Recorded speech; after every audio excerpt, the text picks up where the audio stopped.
दरवेश थे हजरत इमाम आदम के शागिर्द। बादशाह तपला सरंगी बजा रहा था। बादशाह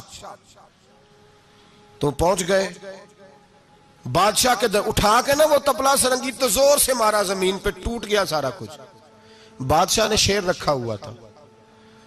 शाम का वक्त था, कहने लगा इस मौलवी को पकड़ो, पिंजरे में डालो ताकि शेर खा जाए। उठाया, बाबा जी को पिंजरे में डाल दिया। सारी रात तपला सरंगी बजता रहा। सवेरे फजर का वक्त हुआ तो उठे गवैये जाने लगे। तो बादशाह कहने लगा पता करो बाबे के जूते शूते कपड़े कुपड़े जो बचे बाहर निकाल लो। लोग कहते हैं हम गए, जब पहुंचे ना शेर के जंगले में तो बाबा जी फजर की नमाज पढ़ रहे थे और शेर उनके पैर चाट रहा था। फरमाते पैर चाट रहा था तो बाहर निकले तो बादशाह भी परेशान, सारे लोग परेशान, ये क्या हुआ? कहने लगे बाबा तुझे शेर ने काटा नहीं, खाया नहीं, और तू इतने इत्मीनान से नमाज पढ़ रहा, तुझे ख्याल नहीं आया? बाबा जी कहने लगे हाँ ख्याल आता रहा है, सारी रात परेशान रहा हूं। सारी रात का किस बात का ख्याल? फरमाने लगे ख्याल ये आता रहा है कि मैंने पढ़ने होते हैं सारी रात नफल, तो मैंने नफलों की नीयत बांधी तो शेर मेरे पैर चाटने लगा, तो इसका जूठा नपाक होता है। बस सारी रात इसी टेंशन में गुजर गई है कि पता नहीं मेरी नमाज हुई है कि नहीं हुई। यही सोचता रहा हूं सारी रात कि पता नहीं नमाज हुई कि नहीं हुई। बादशाह कांपने लगा, कहने लगा बाबा तू डरा नहीं, शेर ने काटा नहीं?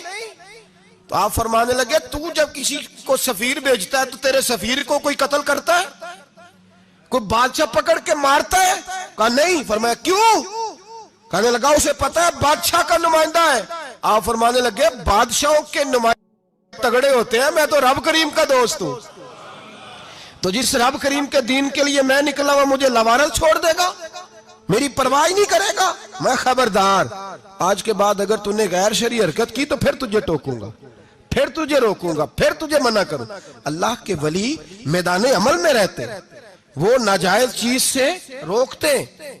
ये पता है ज्यादा मजमे क्यों लगते हैं, ज्यादा दरबारों पर रश कब पड़ता है? उस वक्त पड़ता है जब जो आता है ना उसको जी कहा जाता है, लंगर बस तेरा काम हो जाएगा, तेरी शिफा हो गई, तेरा बेटा हो गया, तो रश हो जाता है।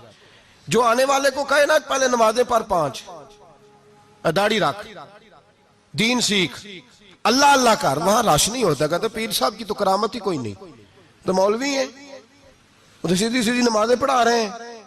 रसूल पाक सैयद आलम सल्लल्लाहु अलैहि वसल्लम के दीन का नुमाइंदा होता है अल्लाह का वली, वो सारी जिंदगी अल्लाह की हुदूद के कयाम के लिए जद्दोजहद करता है। इमाम अहमद बिन हंबल ने जेल काटी है, इमाम अहमद बिन हंबल ने जेल काटी।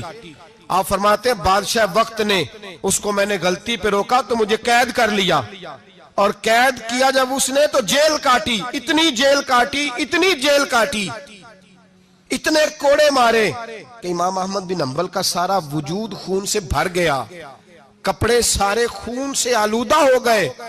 एक शख्स इमाम साहब से कहने लगा जब आप वापस आए ना रिहा होके, कहने लगा हुजूर इतनी मार खाई आपने, इतनी, ना बादशाह को रोकते तो क्या होता? वो शख्स कहता है मैंने इमाम साहब के वो कपड़े, वो कुर्ता खून से भरा हुआ पड़ा हुआ था। इमाम साहब कहने लगे चल तू छोड़, मुझे क्या मिला नहीं मिला, ये मेरा जरा कुर्ता तो उठा के रख, कुर्ता तो उठा के सीने से लगा, कंधे पे रख। कहता इमाम साहब का खून से भरा हुआ कुर्ता मैंने जो कंधे पे रखा तो मुझे रसूल पाक का दीदार